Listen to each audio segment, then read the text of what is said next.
un domingo muy especial, agradecidos al Ministerio de Adoración por la administración. Como ustedes saben, hoy es un domingo muy especial, por muchos motivos. En primer lugar, porque es el primer domingo del mes de noviembre, ¿sí? 11º mes del año. Estamos ahí prácticamente al final de un año, con un año que ha sido bien intenso, con mucha actividad, con mucha vida. Así que debemos ser agradecidos a Dios por lo que Él está haciendo en nosotros. También hemos aprendido o hemos recordado que el 31 de octubre se celebran más de 500 años, exactamente 508 años, de que un sacerdote católico en la abadía de Wittenberg colocara las 95 tesis que dio origen a la Reforma Protestante. La Reforma Protestante ya venía brotando, emergiendo en todos lados, pero Martín Lutero tuvo la capacidad de ponerlo por escrito y sobre todo tener el apoyo político del príncipe de Saboya. Esto le permitió a él no solamente enfrentarse ante una poderosa iglesia, sino tener también el apoyo de los príncipes o del príncipe de Saboya en aquel tiempo. 95 tesis o principios que fueron hoy resumidos bien por las 5 solas: la sola fe, la sola gracia, sola escritura, solo Cristo y la sola gloria, que es a Dios, ¿verdad? La gloria solamente sea a Dios. Y a veces nos olvidamos un poco de todo esto. Nos olvidamos de nuestros orígenes, nos olvidamos que hubo mucha gente que dio su vida simplemente por querer que las escrituras, la fe, la gracia de Dios sea para todos. En aquel entonces la escritura no era para todos. Es más, las escrituras, como dijimos en domingos anteriores, que estaba escrito originalmente en griego y en hebreo, por medio del Imperio Romano solamente se puso en latín y todo el mundo tenía que escuchar los servicios en latín, y acceso a la Biblia solamente lo tenían determinadas personas, autoridades de la iglesia, porque el derecho a la interpretación de la Biblia no era para todos, sino era solamente exclusividad de la iglesia. Y esto fue lo que marcó que la salvación no era por obras, sino era por fe. Porque el propósito de la venida de Jesús fue salvar al mundo perdido. El versículo clave de toda la reforma fue Romanos 5:1, que dice: justificados pues por la fe tenemos paz para con Dios. Y este fue la bandera de Lutero. Y surgieron distintos líderes: Lutero, Calvino, Zwinglio, Knox, Hus, y podríamos seguir mencionando distintos líderes en distintas ciudades que tenían este mismo sentido. Ustedes saben que la reforma protestante y sobre todo la reforma radical, que es la de los bautistas, de líderes bautistas, insistían mucho en la salvación, en quienes debían ser bautizados, en la negación del bautismo de infantes, en el tema de que había que tener separación de la iglesia y el Estado, porque había mucha oficialidad, ¿sí? El Imperio Romano, su religión era la Iglesia Católica, Apostólica, Romana. Los luteranos es la iglesia de los alemanes. Los anglicanos, a través de Enrique VIII, por una cuestión de personal de intereses, que se quiso separar de su señora y casarse de nuevo con otra, Enrique VIII determinó y formó la iglesia anglicana. La iglesia reformada se levantó en Francia y así, pero los bautistas sostuvimos a través de la historia de que el Estado no tiene absolutamente injerencia dentro de la iglesia. El reino de los cielos, el reino espiritual, es un reino que no está bajo la influencia de ningún Estado, que puede estar regulado por leyes para que no haya ningún tipo de desórdenes, perfecto. Pero justamente la reforma radical, yo les invito a que lean, ¿verdad?, fue liderada por hombres que inclusive dieron su vida, porque la reforma y la reforma radical trajeron persecuciones que llevaron a la muerte, ciudades sitiadas, ciudades enteras quemadas, con todos los habitantes adentro, estados que se movilizaban, guerras que duraron 30 años por ser católicos y protestantes. Hay que leer un poquito la literatura, historia. 30 años de guerra por ser católico o evangélico protestante. También tienen que saber de que una cosa es ser protestante y otra cosa es ser evangélico. Yo soy de la línea de pensamiento que nosotros somos evangélicos, que surgimos en el tiempo del protestantismo, pero cuando hablamos de protestantes, si nos atenemos a más que nada, nos estamos refiriendo a la iglesia luterana, a la iglesia anglicana, a la iglesia reformada. Pero los evangélicos somos un movimiento que fue surgiendo de manera independiente y cada iglesia fue autónoma. ¿Sí? Y vuelvo a repetir, mucha gente murió, dio su vida por su fe. Y comento todo esto porque tiene que ver con el tema que hoy vamos a leer. Yo les invito a abrir sus Biblias en el libro de Hechos, capítulo 4, versículos 32 al 37. Hechos, capítulo 4,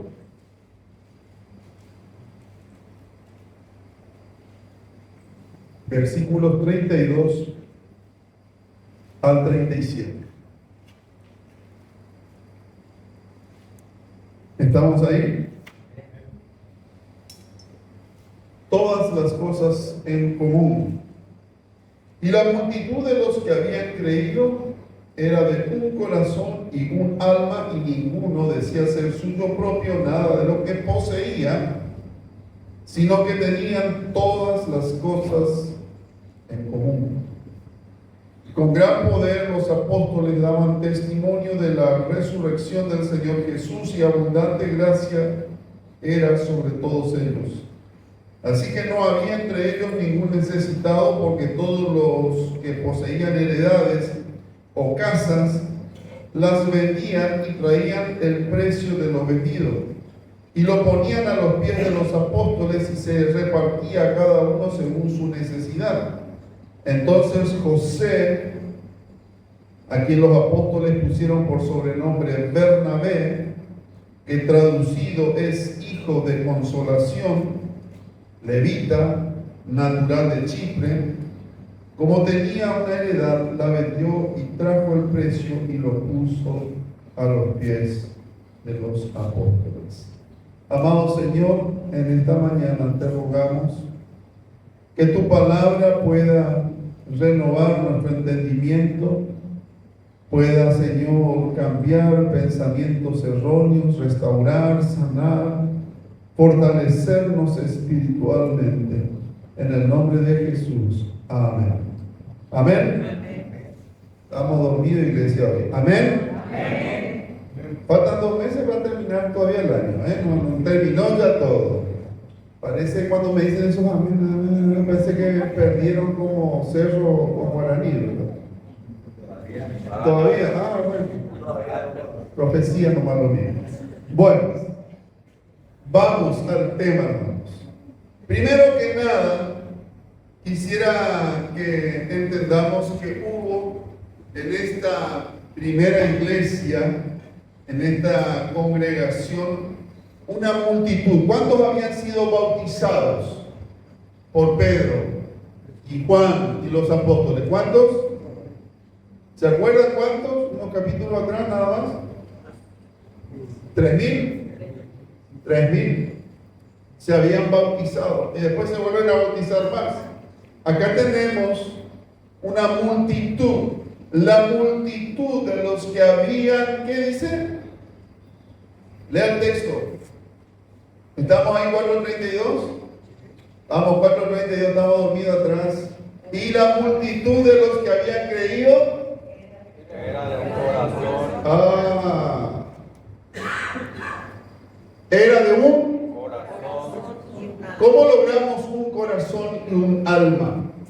¿Cómo logramos que una iglesia esté unida en un corazón y un alma cuando dentro de la iglesia nos pasamos criticando a otros hermanos porque esto o lo otro? Si yo, en vez de andar gastando mi energía en criticar y ver la paja del ojo ajeno en vez de mirar mi propio tronco, y me dedicara a hacer la tarea que tengo que hacer como un discípulo de evangelizar, me llevaría más tiempo. ¿Cuántos de ustedes trajeron a los pies del Señor a una persona en este último año? ¿Qué derecho yo tengo a hablar espiritualmente y ponerme por encima de un hermano, una hermana, criticarlo, yaguarearlo, tallarlo, si yo ni siquiera he ganado a uno para Cristo en este pasado año? Y ganar a uno significa, no, ese que entregué la palabra y tomaste la decisión. No. Uno que haya pasado por el proceso. Porque acá tenemos que la multitud no solamente había escuchado, sino que se había convertido y se había bautizado. La Biblia no dice que nosotros tenemos que llevar y presentar el plan de salvación. La Biblia dice que tenemos que hacer discípulos. Y un discípulo se hace cuando recibe a Jesús como Salvador, cuando se bautiza y cuando empieza a crecer espiritualmente. Esto es como la escuela. Hay gente que asiste a la escuela. Asiste, pero no estudia. En la escuela, en la facultad. Este es como el hincha de fútbol. Entendés bien porque son futboleros. Hay gente que se la pasa hablando de fútbol como si fuese Guardiola, no sé. Jamás se fue a una cancha de fútbol. Jamás se fue a una cancha de fútbol. Es más, ni siquiera es socio del club del cual es tan fanático. No paga su cuotita de todos los meses. Pero, olimpista fanático, cerrista fanático. Nunca se hizo socio del club.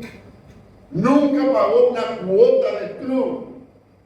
Nunca sabe cuál es la formación de su equipo.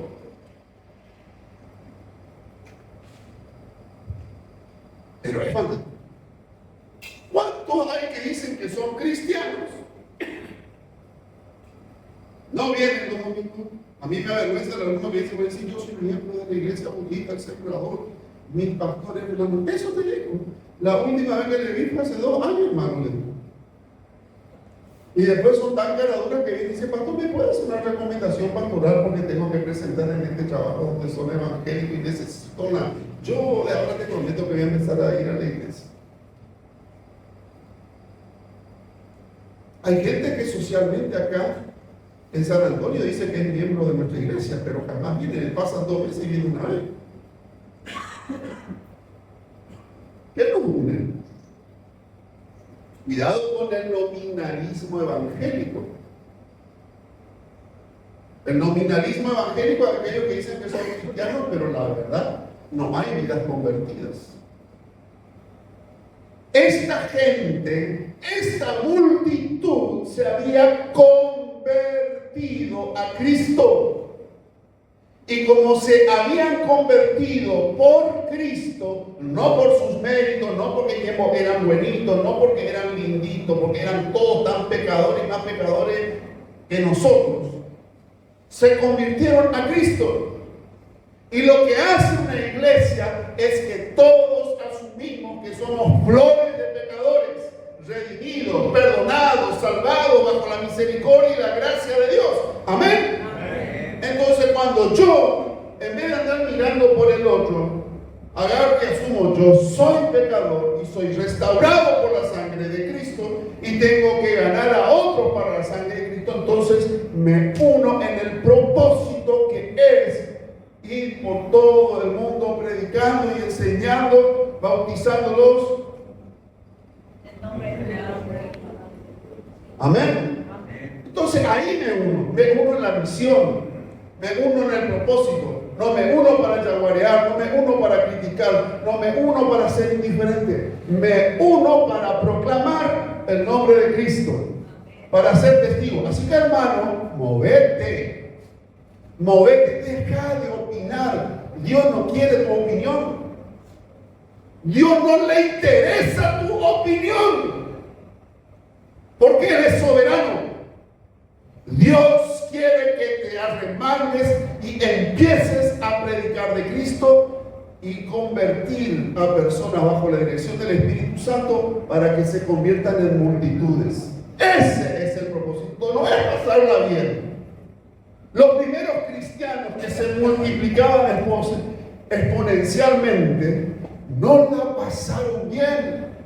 Es más, la historia del cristianismo relata que el cristianismo, cuando más creció, fue cuando más se le persiguió. Dios quiera que venga persecución sobre esta tierra, así el cristianismo se hace realidad.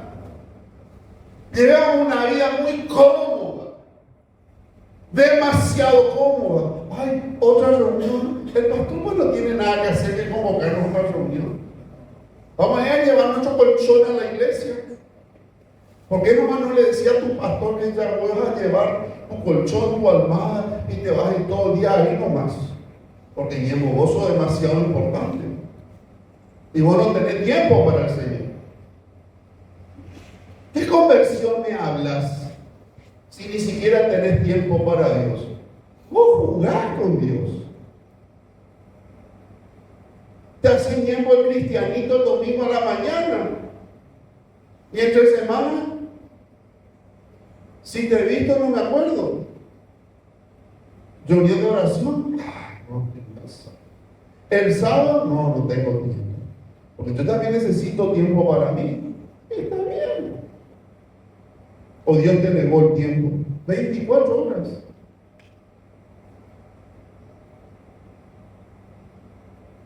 Habían creído, era de un corazón y un alma, y ninguno decía ser, ¿qué dice? Suyo propio nada. A ver, ¿tu casa de quién es? En la teoría, ¿verdad? ¿De quién es tu casa? ¿A cuánto le invitas a tu casa a comer a alguien? ¿Al pastor? Seguro que no.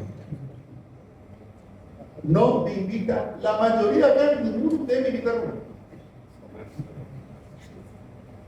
Yo no le estoy pidiendo que me inviten a comer, pero 25 años somos tan avaros, tan tacaños, tan miserables, que no le invitamos a otro hermano.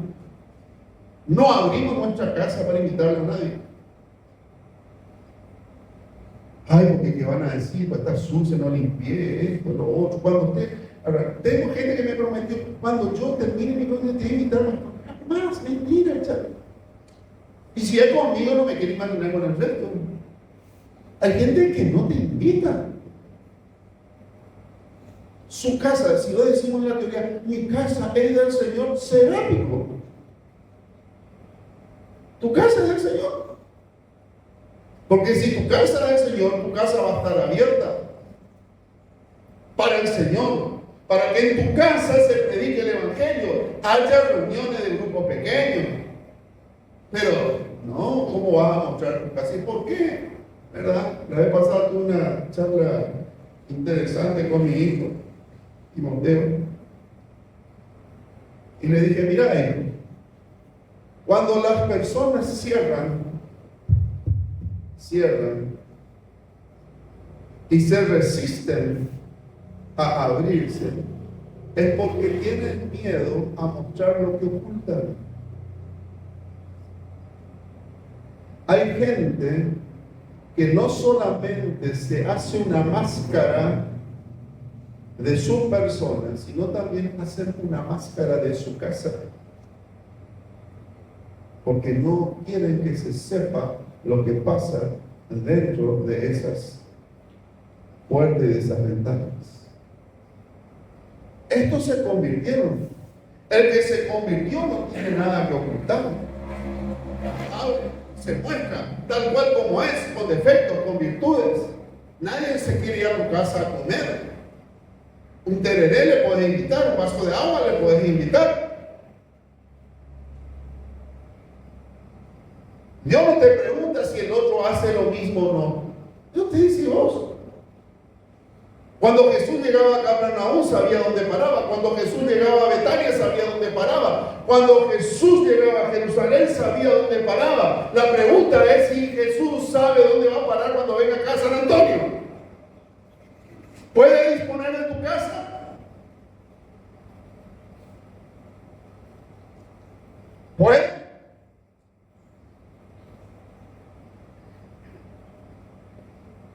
¿El trabajo de quién es? ¿Me escucho? ¿Será? Porque los diezmos no se notan. Decimos que es de Dios todo, pero los diezmos no se notan. El presupuesto no se alcanza. Entonces, mucho bla bla bla, mucho opinólogo, mucho ocurrencia, mucho charlatán, mucha charlatanería, pero la verdad de la milanesa, mi querido hermano y hermana, es que conocemos la teoría, pero no la practicamos. Y cuando no practicamos, para escudarnos y esconder lo que pasa realmente, hablamos del otro, como que si el otro nomás tiene defecto y nosotros no tenemos defecto. Y todo lo que hagáis, sea de hecho o de palabra, hacerlo todo como para el Señor. Amén. Traed a mí los diezmos y las ofrendas. Hay gente que dice que se convirtió y que es cristiano. No veo un guaraní de diezmo. Va de conversión. No se convirtió. Charlatán. La conversión debe ser real. Imagínate lo que dice. Y ninguno decía ser suyo propio nada de lo que poseía. ¿Tus hijos son tuyos? Te pregunto. No. ¿Son tuyos o no? No. ¿Cómo dicen que no? No, algunos se aferran a los hijos como que y viven por la vida de sus hijos. Y su estado depende de cómo esté el hijo. No es como está con el Señor, es como está con su hijo. Y si está mal con su hijo o su hija, entonces ellos están mal. No es si está bien con el Señor, es como está con su hijo. Estoy mal porque mi hijo está mal. No, está bien.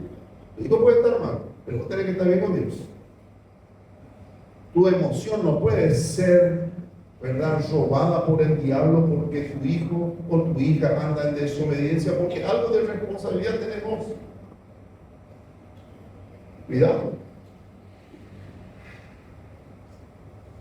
Ser un convertido significa hacerse responsable delante de Dios y rendir cuenta a Dios. Nadie quiere rendir cuenta a nadie. Ni tu casa, ni tu trabajo, ni tu propia vida te pertenece. Vos no te perteneces más a vos mismo, ¿o sí? Yo hago lo que quiero, donde quiero, sigo siendo el rey, cantamos esa payasada, ¿verdad? Y todo el mundo se la sabe de memoria. No sé qué clase de cristianos somos. Vos te debes a Cristo, tenés que rendirle cuentas a Cristo, tu vida le pertenece a Cristo, tu familia le pertenece a Cristo, tu trabajo le pertenece a Cristo, tu presente le pertenece a Cristo, tu futuro le pertenece a Cristo. Amén. Amén. Y cuando todo le pertenece a Cristo y todos tenemos esa misma fe, nos vamos para adelante y crecemos. Pero cuando no tenemos toda esa misma fe, algunos tienen que andar estirando para que los otros sumen y entonces cansan y agotan. Y muchos se manejan por caprichitos. Ay, no me gusta la reunión de esto porque aquí. Ay, no me gusta esto por lo otro. Y después algunos inclusive le escuchan a esos, a los caprichositos y caprichositas.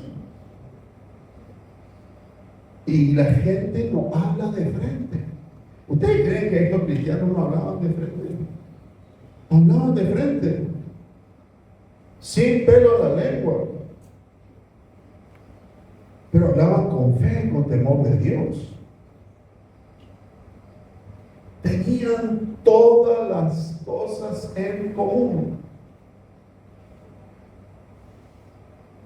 ¿Cuántos tienen vehículo acá? A ver. El domingo que viene le podés ir a buscar a un hermano para que venga a la iglesia que no tiene vehículo. Ahí en Esquiter y Tamara van a estar agradecidos. Miren bien, por favor. Levanten la mano todos los que tienen vehículo, por favor. Esquiter y Tamara, miren alrededor, por favor. Usted ahora no tiene vehículo, ¿quién le puede traer? Una sola persona que yo conozco o dos que se van y le busquen a una persona para que venga el domingo o el jueves al grupo pequeño. El resto ya votado en todo. No, yo la veo en mi auto. Y está demasiado limpio mi auto. Cada uno que se vea. Llueve, llovizna, no, que se vea, ahí está el Uber, ahí está el Volvo. No somos capaces ni siquiera de usar nuestro auto para el servicio y bendecirle a nuestro prójimo. Y después queremos hablar de que somos de una misma comunión.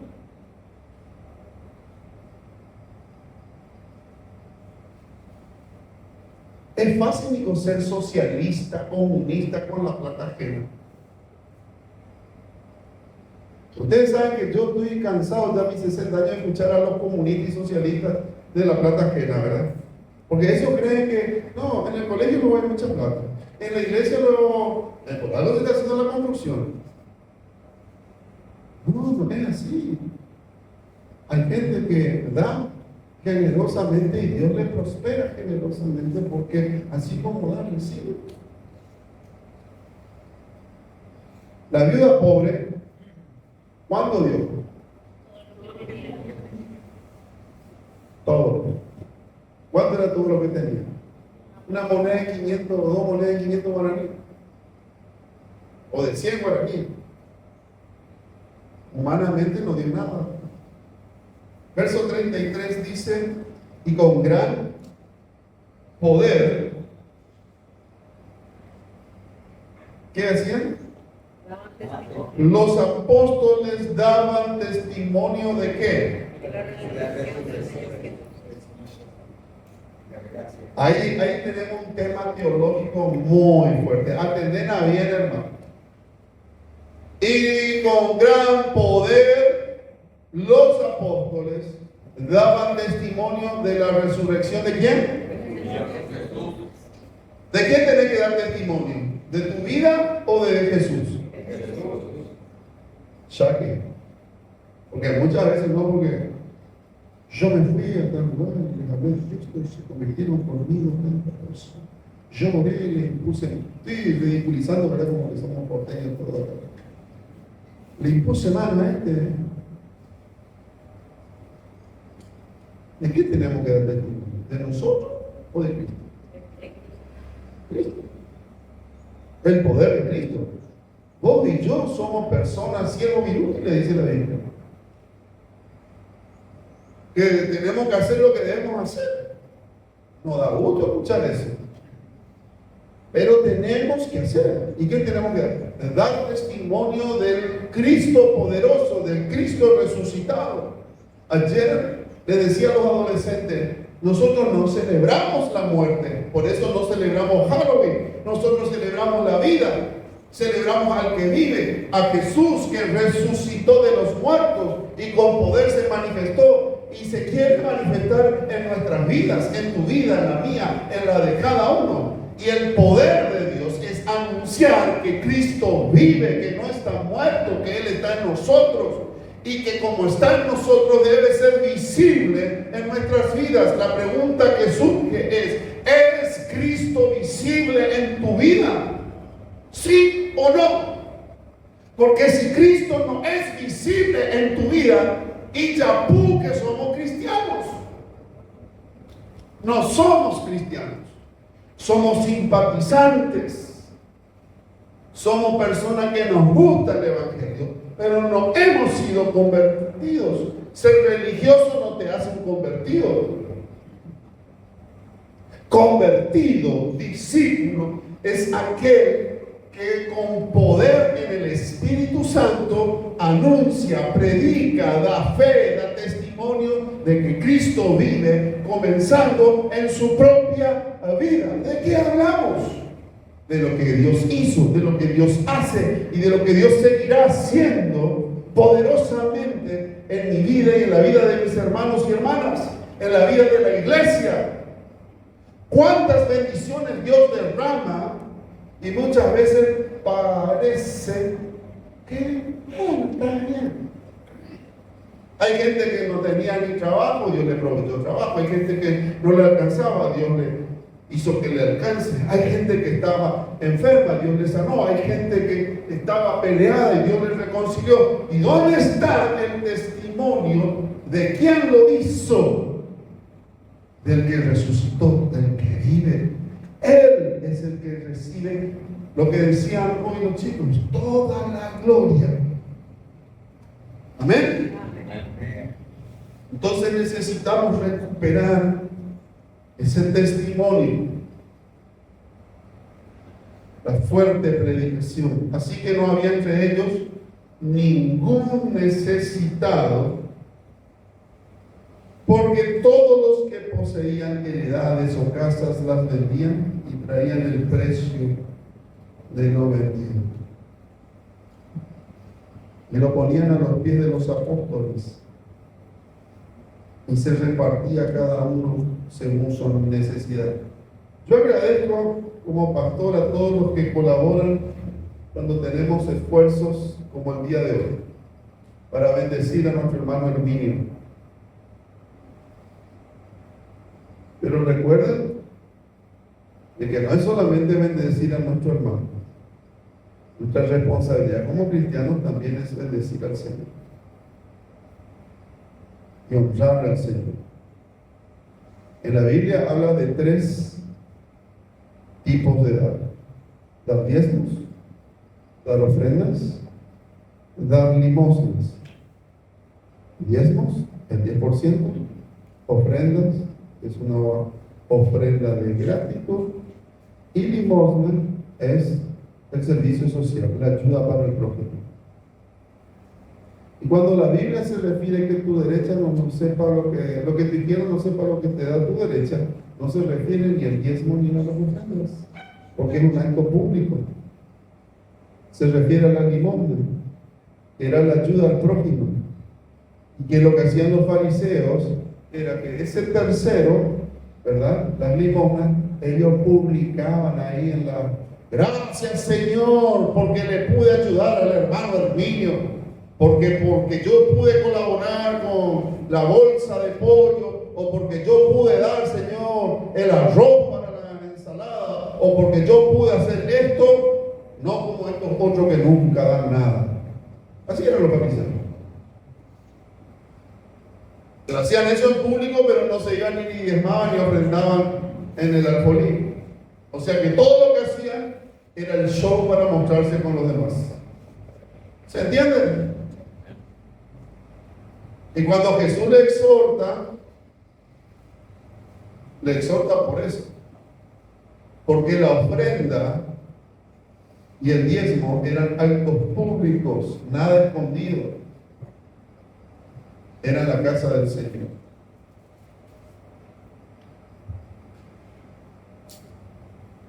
Qué bueno es poder entender que todo lo que soy, todo lo que tengo le pertenece a Cristo y está a disposición de mis hermanos. Todo. Todo. ¿Será que podemos llegar a eso?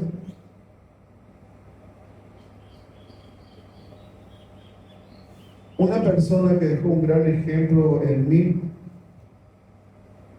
fue varias veces presidente de la Convención Bautista Argentina, un prestigioso contador de mucha trayectoria, pastor, profesor del seminario, bendijo y levantó iglesias en Argentina. Me quería mucho y tenía confianza con él. Y un día le vi que no tenía su anillo de casado. Y le dije: Pastor Carlos, ¿qué pasó en tu alianza? Le digo: ¿perdiste? No, me dice. ¿Qué pasó? Y me da vergüenza, me dice. ¿De qué? Estábamos construyendo un templo ahí en Villa de Lina, me dice, y faltaba dinero. Entonces, le miré a mi señora, no nos dijimos nada, nos sacamos los dos los anillos y llevamos a la República. Y eran 2 anillos que me habían costado mucha plata. Y con esos anillos se pudo terminar parte de la obra. El Señor me dio después mucho más. Y gracias por recordarme, porque tengo que comprarme otra vez alianza para mi Señor. Bienaventurado es dar que recibir. Tu prójimo, tu cónyuge, tus hijos, tus padres, tu familia de la fe, tu vecino, necesita de que alguien le extienda la mano. Y ser cristiano es dar. Y no necesito recordarles que la parábola del buen samaritano, el que ayudó no le conocía al necesitado, simplemente le ayudó. Vamos terminando. Versículo 36. Entonces José a quien los apóstoles pusieron por sobrenombre Bernabé, que traducido es hijo de consolación, levita, natural de Chipre. Como tenía una heredad, la vendió y trajo el precio y lo puso a los pies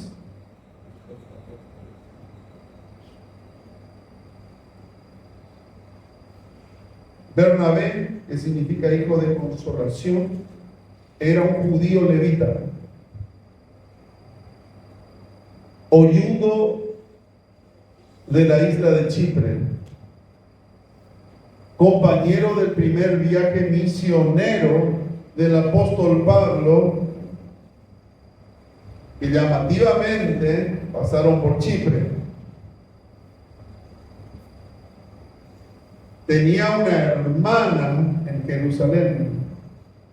Tenía un sobrino que se llamaba ¿cómo? Juan Marcos, el autor del segundo evangelio. Bernabé era una persona muy solidaria, muy generosa. Siempre estaba dispuesto a ayudar. Pero quiero que atiendas, por favor, lo que dice el libro de Hechos sobre la vida de este hombre que necesitamos nosotros rescatar, de personas como Bernabé. Bernabé, un hombre que dice la Biblia que era un hombre espiritual, que era un hombre lleno del Espíritu Santo. Hechos capítulo 11 versículo 24. Atended lo que dice: porque era varón bueno y lleno del Espíritu Santo y de fe, y una gran multitud fue agregada al Señor. Vamos un poquito para atrás y entendemos todo. Versículo 19. Ahora bien, los que habían sido esparcidos a causa de la persecución que hubo con motivo de Esteban y pasaron hasta Fenicia, ¿después qué dice? Y Antioquía, no hablando a nadie la palabra, sino solo a los judíos. Pero había entre ellos unos varones, ¿de dónde? Y de Cirene, los cuales cuando entraron en Antioquía hablaron también a los griegos anunciando el evangelio del Señor Jesús. Y la mano del Señor estaba con ellos, y gran número creyó y se convirtió al Señor. Llegó la noticia de estas cosas a oídos de la iglesia que estaba en Jerusalén, y enviaron ¿a quién? Que fuese hasta cuando llegó y vio la gracia de Dios, se regocijó. Ay, Bernabé se alegra en la bendición del prójimo. Amén. Amén. ¿Me puedo yo alegrar en la bendición de mi prójimo? Amén.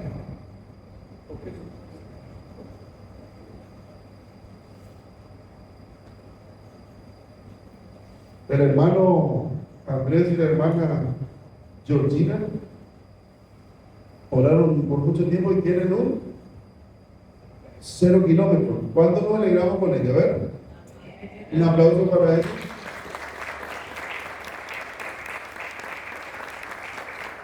La hermana Gladys Corral, que está allá atrás sirviendo, fue detectada con un tumor de mama y Dios le sanó. Es un milagro de Dios, hasta con documentos médicos, y es sana. Nos alegramos que Dios hizo sanidad, hermana. Amén. Un aplauso para ella.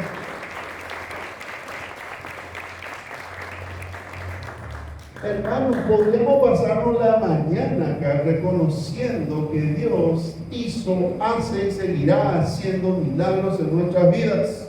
Amén. Amén.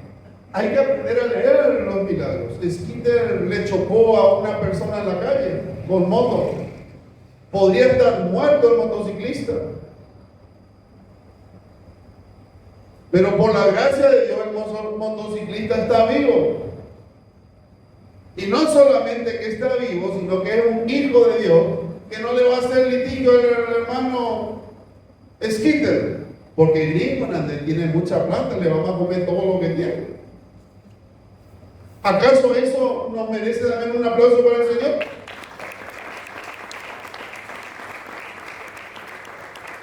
¿Te das cuenta que muchas veces en la vida vivimos reclamando bendición, bendición, bendición de Dios, pero nosotros no arreglamos nuestro estado espiritual delante de Dios? ¿Será que la gente que nos ve puede decir, como se dijo de Bernabé acá, que era un varón, ¿sí? Que era un hombre de Dios? Porque era varón, mujer, en el caso de las mujeres, bueno, lleno del Espíritu Santo y lleno de fe. Vos y yo necesitamos crecer con estas características: ser bueno, ser bondadoso, ser de bendición, ser lleno del Espíritu Santo, ser llenos de fe. Y eso se muestra a través de un testimonio intachable. No de todo el mundo habla la Biblia de esta manera. Lo dice de Esteban, cuando fue elegido, cuando él fue el primer mártir, lleno del Espíritu Santo, lleno de fe, de buen testimonio. Y ahí la iglesia crece. Pero si nuestro testimonio es para ir ahí nomás, a charlar y todo, al aeroporte, ¿qué testimonio vamos a tener? ¿A quién le vamos a ganar? A nadie. El Señor añade sobre el testimonio de una iglesia viva y sana, no sobre el testimonio de una iglesia enferma y llena de calumnias, de miserias. ¿Queremos crecer? Hablemos de las bendiciones de Dios. Vivamos conforme a lo que Dios manda. Seamos promotores, predicadores del poder de Dios. ¿Dónde comenzamos? Pongámonos de acuerdo con nuestro cónyuge a leer la palabra, a pedir dirección de Dios, a ayunar si fuese necesario, a buscar de Dios, a ponernos de acuerdo con nuestro cónyuge, a evangelizarlo si fuese necesario, a evangelizar a nuestros hijos. Porque es fácil de venir acá y ver los defectos de los jóvenes. ¿Y en casa cómo andamos? Ah, no, pero ellos no se van a la iglesia. ¿Y por qué no se van a la iglesia? Y no, porque ellos decidieron así. Ah, pero vengo y le critico a todos los jóvenes de nuestra iglesia. ¿Y qué está haciendo por los jóvenes? ¿Y qué está haciendo por los adolescentes? ¿Y qué está haciendo por los niños? Y bueno, la verdad que a mí no me dijo nadie. ¿Y qué te tienen que decir? Bueno, no tenés Espíritu Santo, no te moviliza nada. ¿Cuál es tu ministerio, hermano? ¿Cuál es tu don en la iglesia? ¿Dónde estás sirviendo? Porque usted queréis ir a una iglesia donde no hay que comprometerse mucho, donde está todo armadito, donde todos tienen sueldo, donde nadie te inquieta porque los mensajes son todos lindos y bonitos, y la mediocridad espiritual es impresionante. Porque hay mucha mediocridad. Preguntarle Biblia a esa gente, si sabe Biblia. Preguntarle de hábitos espirituales. El divorcio está todos los días ahí presente, la infidelidad de todos los días, está con las propias hermanitas de la iglesia. Yo soy multitudes. ¿Y después? ¿Son llenos del Espíritu Santo? ¿Son llenos de la palabra? ¿Son personas de fe? ¿O somos convertidos?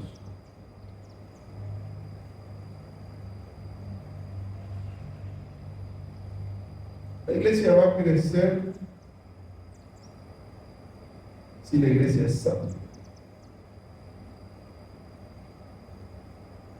La iglesia debe estar bien viva. No debe ser un sobreviviente. Y para que la iglesia viva, vos tenés que vivir. Porque vos sos iglesia. Cuando hablas de la iglesia, estás hablando de vos. De vos, no de los otros. Las imperfecciones de la iglesia reflejan la imperfección de los miembros de la iglesia, lo cual te incluye a vos y me incluye a mí. Nosotros necesitamos obedecer al Señor, predicar al Señor, anunciar que Él vive, pero no entre nosotros. Estamos perdiendo muchas batallas. Nos están goleando. Nos están haciendo 5, 6-0. Pasa el tiempo y no le traemos a nadie a los pies de Cristo. ¿A quién le trajiste a los pies de Cristo?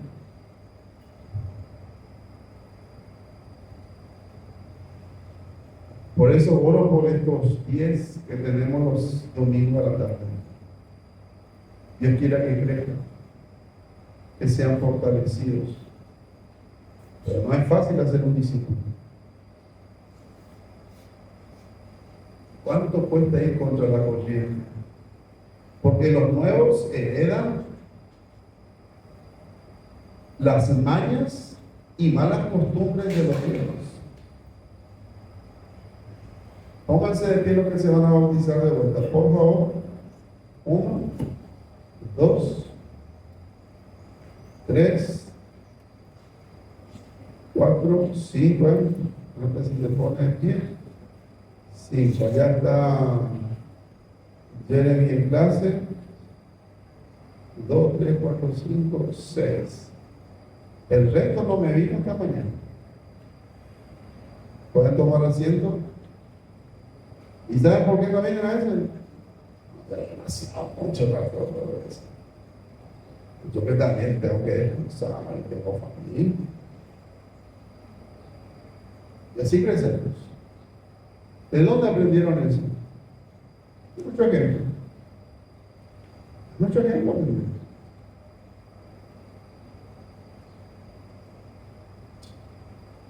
¿Qué dice el apóstol Pablo a Timoteo? Lo que aprendisteis, oísteis, visteis, esto hacer. Nosotros somos iglesia, nosotros somos responsables de nuestro matrimonio, de nuestros hijos, de nuestra descendencia, de nuestros amigos, de nuestros vecinos. No hay justificación barata como la de Caín. ¿Acaso yo soy, qué digo? ¿Guarda de mi hermano? Sí, vos sos guarda de tu hermano, porque Dios te manda a discipular. Vos sos el responsable, el embajador, el que tenés que evangelizar a tu cónyuge, a tu hijo, a tu padre, a tu hermano, a quien sea, al que te ponga Dios delante de ti. Vos y yo somos responsables. Amén. Amén.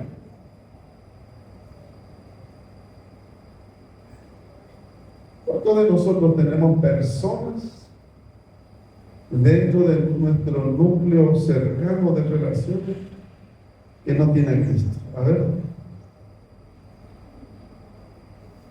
Yo quiero que te pongas de pie en este momento.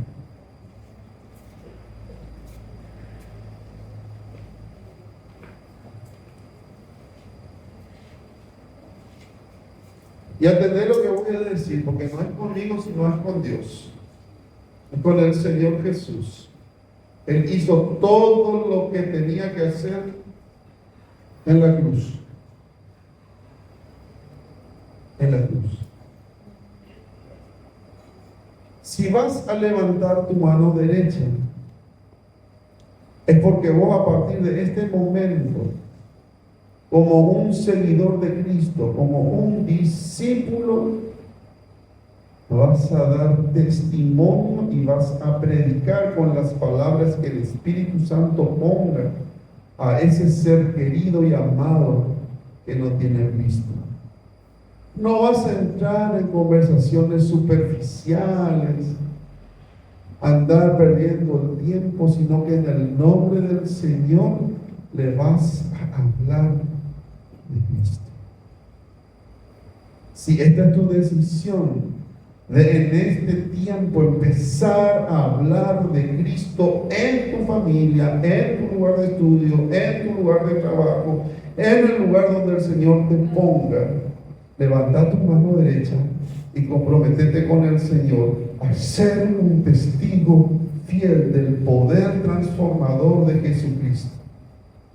Levanta tu mano y pedirle cosas espirituales al Señor en esta mañana.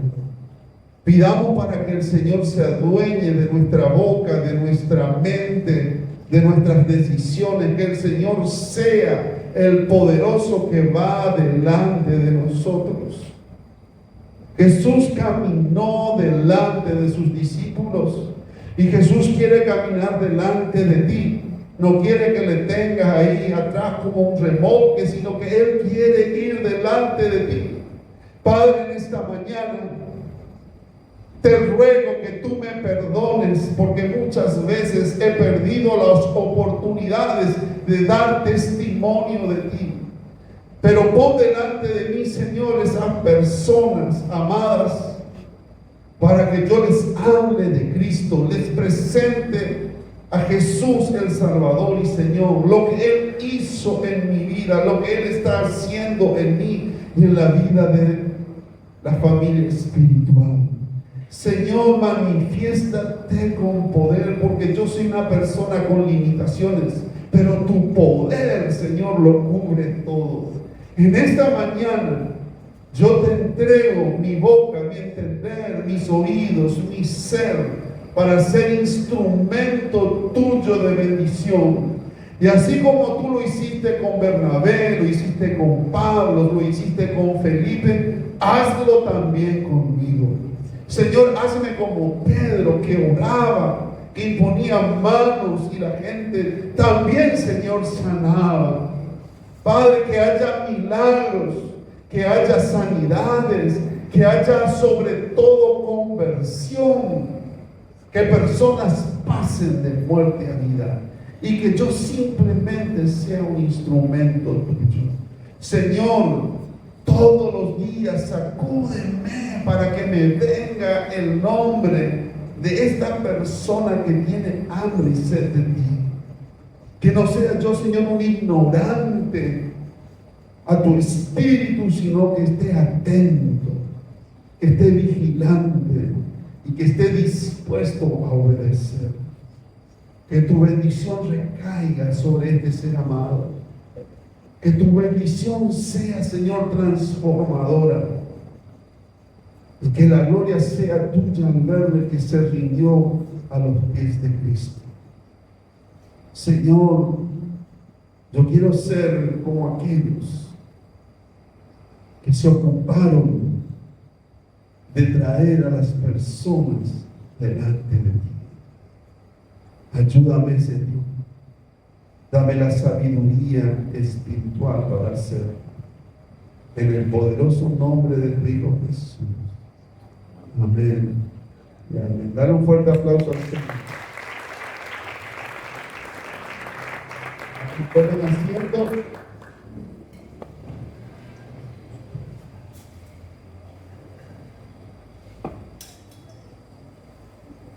Es el texto que leíamos en Hechos 11, versículo 25, dice: después fue Bernabé a Tarso para buscar a Saulo, y hallándole le trajo a Antioquía, y se congregaron allí todo un año con la iglesia, y enseñaron a mucha gente, y a los discípulos se les llamó cristianos por primera vez en Antioquía.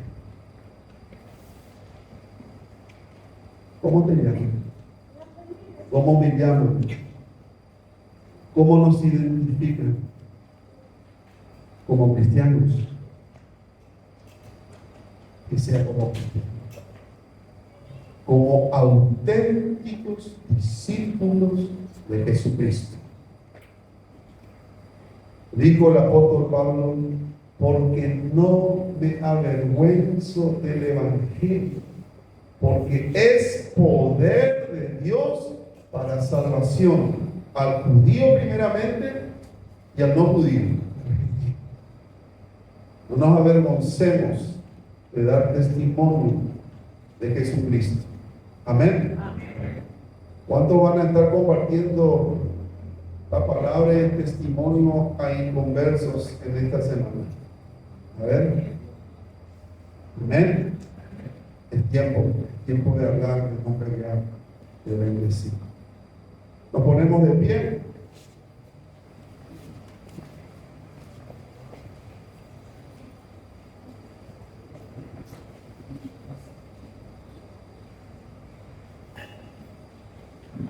Jehová te bendiga y te guarde. Jehová haga resplandecer su rostro sobre ti. Jehová alce sobre ti su rostro y tenga de ti misericordia y ponga en ti. Amén. Bendecido mes de noviembre. Amén.